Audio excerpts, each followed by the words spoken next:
What is up, YouTube? Another massive sound design tutorial. I'm Jacob, also known as ADAY. I'm sure you guys already knew that because you're a subscriber, and if you haven't subscribed, you're going to click that subscribe button.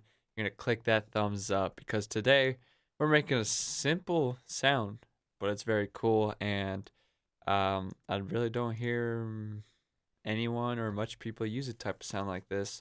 Let's listen to it. Actually, I did not write MIDI to this, so I was messing around like.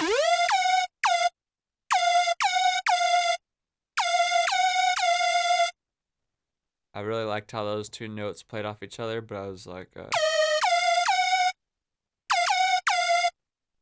something like that, just bouncing back and forth between some notes. But I really like the way it sounds. If you mess with the macros I set up, it has, one vibrato.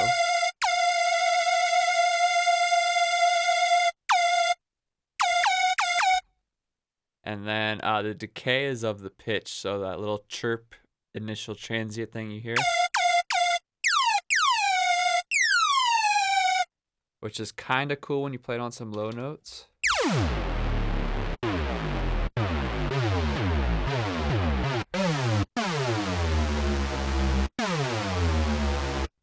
So like around there, I kind of like the bass tones it's getting, but it was intended for a lead.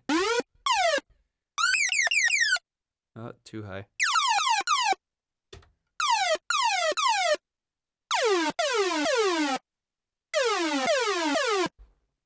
But yeah, so let's turn that decay back down.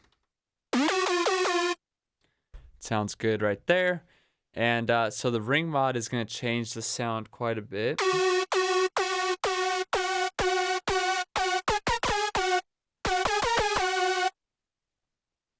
It kind of has like an annoying kick at the beginning that you would kind of have to EQ out and stuff and mess with the attack and pitching to correct it. But that's there for you to mess with. And then, as always, the important cutoff.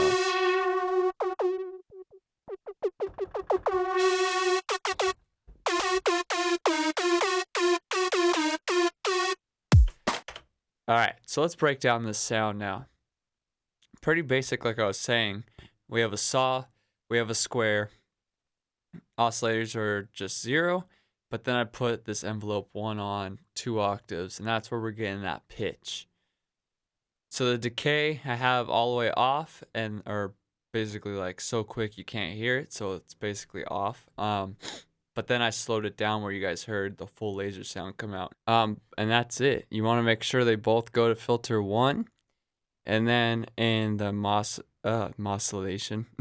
modulation oscillator, you put the mod on oscillator 2, and then just put the macro all the way around, and that's how you're able to change the sound.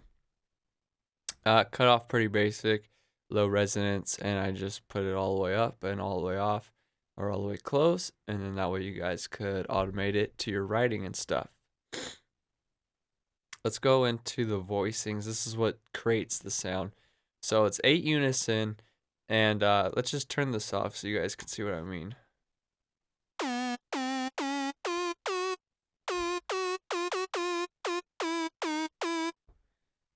Kind of sounds epic-ish, but then when you put this pitch cutoff on,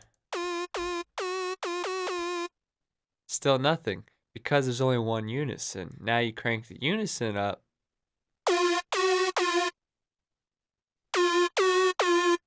so the unison just kind of stack the voicings, but then when you do the pitch cutoff, it's spreading them out. So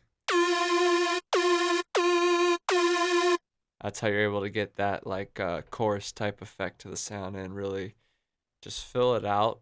It's like, here's your initial sound, then you got 8 of these lined up, but then the way that they, instead of playing them all together just really loudly, spreads them all out, and that's when you get all like the phasing in between and stuff. So if you go all the way up, it's too much.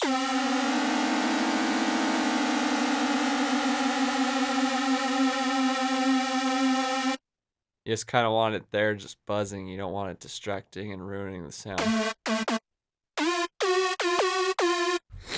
And then after that, so you don't do chords, because this is not a chord,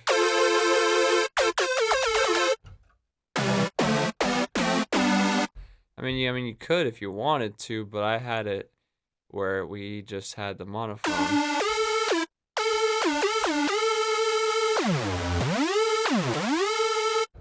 And that way you see how it glides in between the notes and stuff.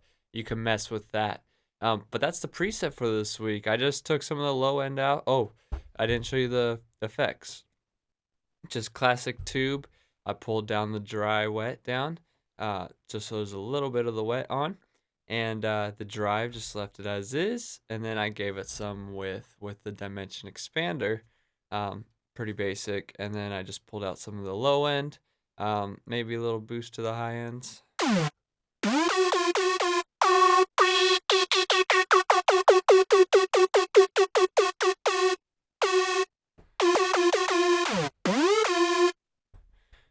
So that's this preset for you guys. As always, if you want this preset and all the other presets we make here on Tarant Info's YouTube channel, go down in the description, join.tarant.info, or just type that in, and you'll have access to all that stuff, Ableton projects, music training, and all that good stuff.